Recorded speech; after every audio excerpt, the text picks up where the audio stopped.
on, Dolphins? It's your boy Dillon. So I got some breaking news for you, but before I go ahead and get into that, let me go ahead and answer a question. Ninja Viking 407 sent in a question for me, and he asks, who do you, well, she, I'm not really sure if it's a guy or girl, so she asks, who do you want as head coach? Flores or Chris Richard, he asks specifically. So real quick, I mean, first of all, there have been talks about maybe one of the Harbaugh brothers, but honestly, I'm not really excited about them. If I'm being honest, I'm not really excited about any of the coaches that we are interviewing. A handful of them now, as I reported in my last video, have been hired by other teams. I'd say out of those two, I would definitely want Flores. For a few reasons, mostly because it hurts the Patriots, or at least theoretically hurts the Patriots, and, he comes from, that organization, so anytime we can steal something from him. I mean, as far as coaches go, I don't know too much about them, I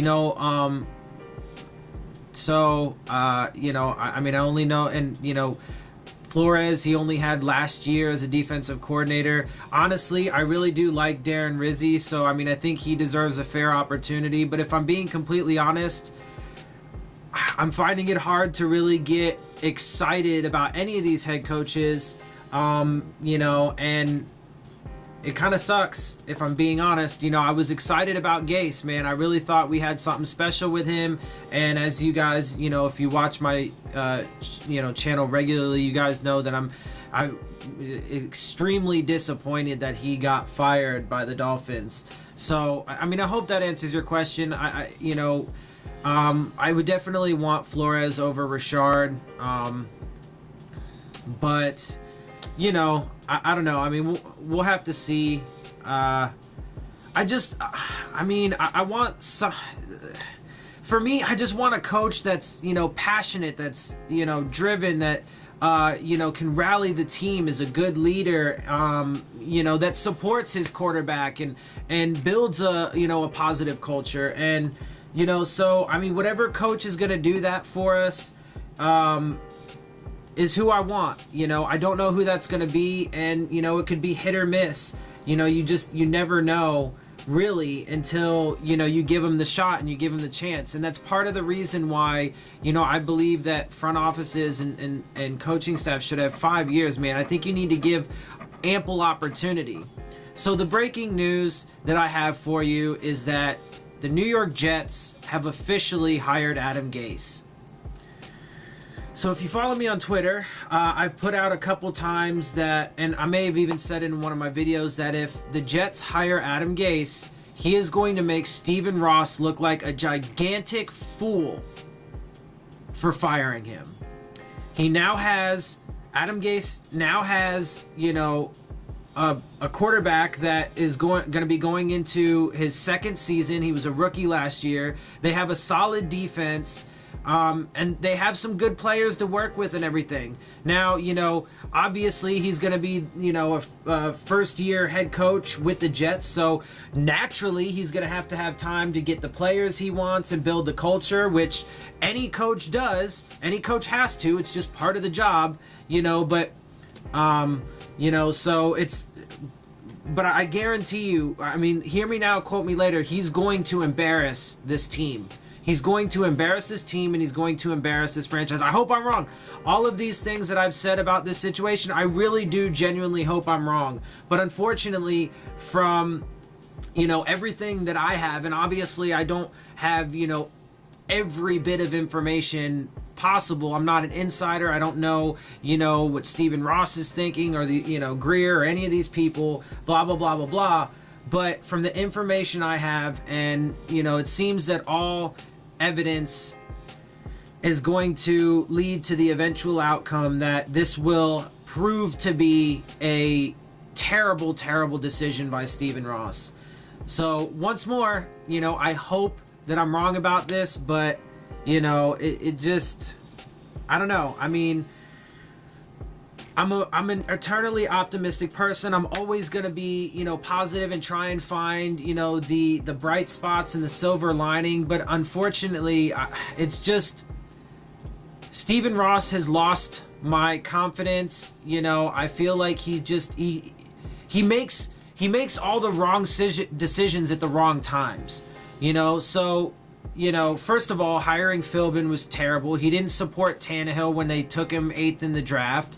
You know, at least Philbin never wanted him, but at least support him when you get him. And he didn't. He allowed his, you know, he didn't do anything for the offensive line, so Tannehill was the most sacked quarterback for the first 4 years of his career, you know, and then while I do believe that every organization should have 5 years, Philbin had his time, right? He had plenty of time, but, you know, you can make a reasonable argument that he should have been fired sooner because of how poor he did. And not only that, but he did not create, a passionate, inspiring, tough, culture. He didn't inspire the team and rally the team. He didn't do those things. Adam Gase did. But those things got overlooked because, factors that he had no control in contributed to a 6-10 season last year and a 7-9 season this year.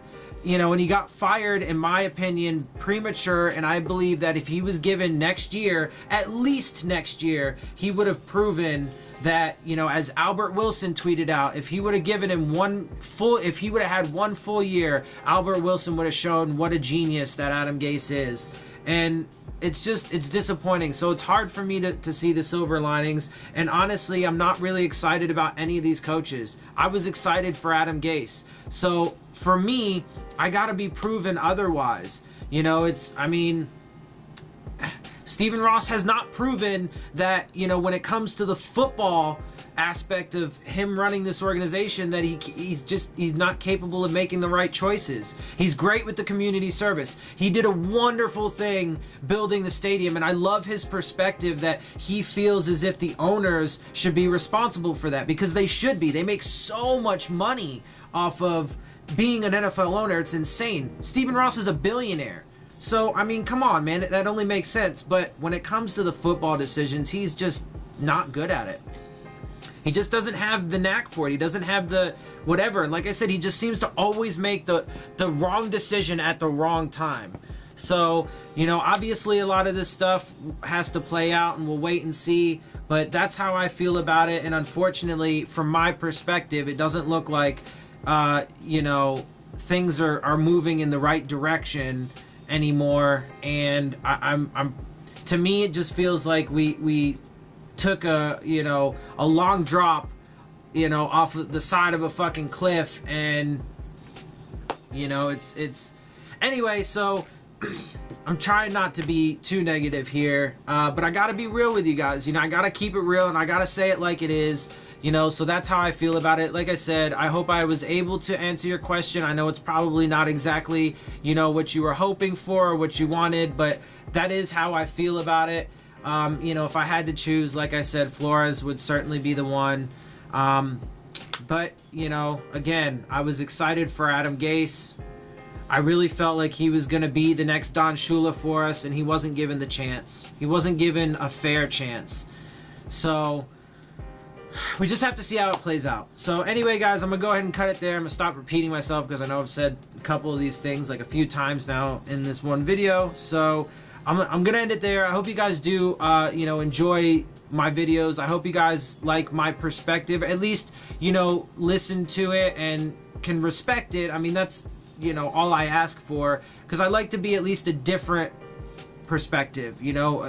Most people in the media and the other podcasters and stuff, they have a pretty while they may differ slightly, it's all pretty much the same thing. Throughout this year and at the end of it, everybody, the national media, pretty much all of Dolphins media, half of the fan base, the other podcasters, Dougley Do-Wrong and TD Phins Talk, I love those guys. They're great. They seem like nice guys and everything, but everybody was calling for, these massive changes, and it was completely unnecessary. And, we hit the reset button on this franchise for absolutely no reason.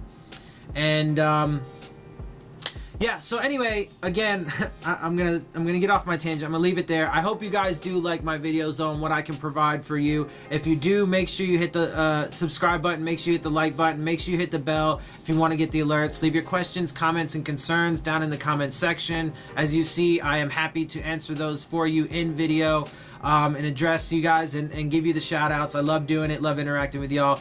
And then of course also make sure you follow me on Twitter at Dillon Tartaro. And with that, guys, I'm out. I'll see y'all soon. Fins up.